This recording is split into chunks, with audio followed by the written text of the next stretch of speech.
now. Let's move on from Partygate, they're saying, and tackle the cost of living crisis. Well, joining us now is political reporter Bill Bowkett to tell us more. A very good morning to you. I think it's fair to say there was a bit of surprise, wasn't there, from, Boris Johnson's supporters and his opponents, that there were no more fines for the Prime Minister.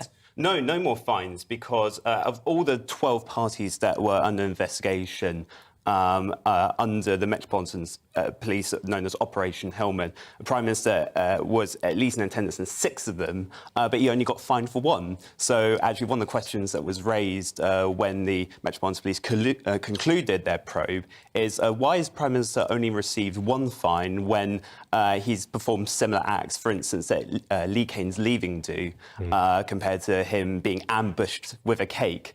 So I don't think Boris Johnson will exactly be happy with the overall results of this investigation. But he must be pleased at how it went yesterday. I mean, we were expecting a slew more of fines for him. Yes, no, that is definitely the case, and I think now, as you rightly mentioned, the attention is going to be put away from the Partygate scandal. Of course, we've still got the full Sue Gray report to come, and we've also got an investigation by the Privileges Committee into whether Boris Johnson deliberately misled the House of Commons. But now the attention is rightly focused on the government's agenda, the Queen's speech we had last week. Obviously, the big issue right now is the cost of living crisis. Put the 5 months behind us and let's move on. Yeah, it feels like that if he can survive being the only sitting Prime Minister to have committed a criminal act and still stay in power, he can probably survive whatever the Sue Gray report throws him. Yeah, and I don't think there's any mood, at least among Tory MPs, for a leadership challenge anyway. Back in January, when we were in the height of the Partygate scandal, when the Metropolitan Police first announced that, and then we had the initial Sue Gray report, I think the most number of letters that were even sent to Sir Graham Brady, the chairman of the 1922 committee, calling for a vote of no confidence in Boris Johnson, was only about 25. And even, last month, I think the maximum number of MPs, or at least went public, saying Boris Johnson shouldn't face the electorate in the next election, was probably about 12. So I think given...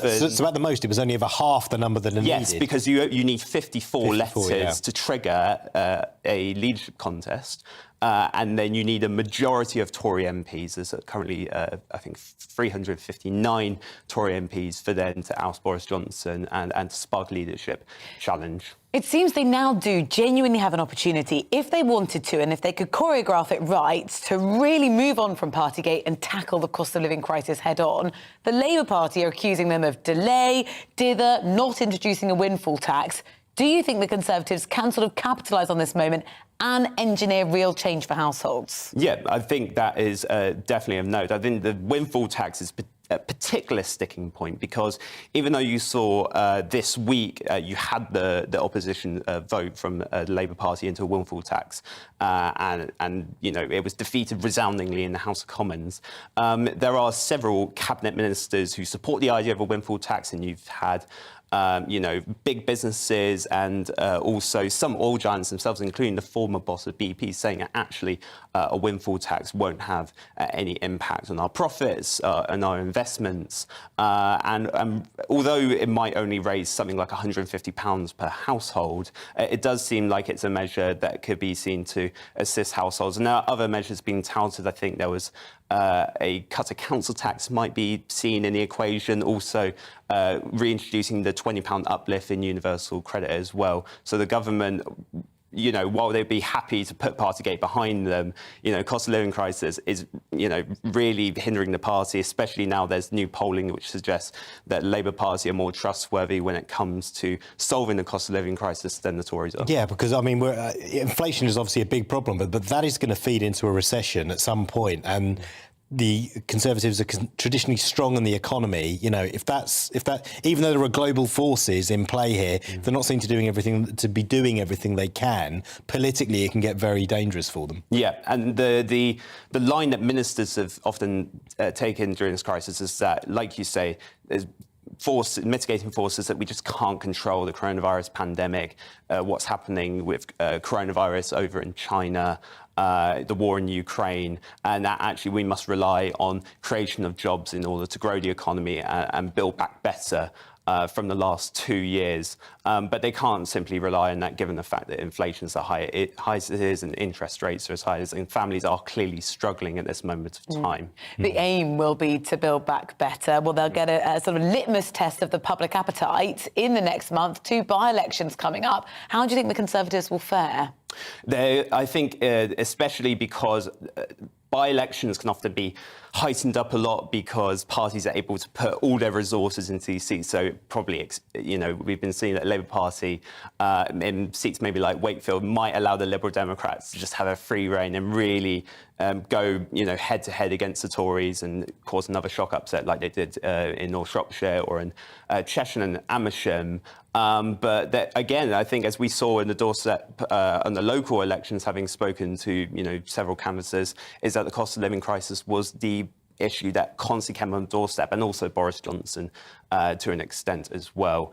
So that will play a huge factor. But we don't know what's going to happen next month because, as mentioned, we've got the Privileges Committee investigation, and that could sway public opinion and to that extent as well. So it's, I think, while it's going to be a huge test for Boris Johnson, especially in some of these seats are within the so-called red wall, where he made all those gains back in the 2019 general election. It's also going to be a huge test for Sir Keir Starmer as well, seeing if he's regained the centre ground. And hopefully for him, putting Partygate behind him, should he not get fined and, as he's promised, having to resign as a result. Yeah, it's going to be fascinating. I mean, the two seats that are, you've got Wakefield, which, as you say, is a red wall seat, and interesting to see which way that goes. And then you've got Tiverton and Honiton, which is traditionally Conservative. So you get to see how the base is feeling about how the party's performing and about Boris Johnson. So two very different tests. Yes, because even in seats like Cheshire, Amersham, North Shropshire, which were seen as, really, Tory strongholds, ones that they have held for decades, and managing to smash majorities of, 17,000 or 22,000. So anything can happen at this moment of time, at least when it comes to by-elections. Yeah. Bill, thank you very much for joining us this morning. Any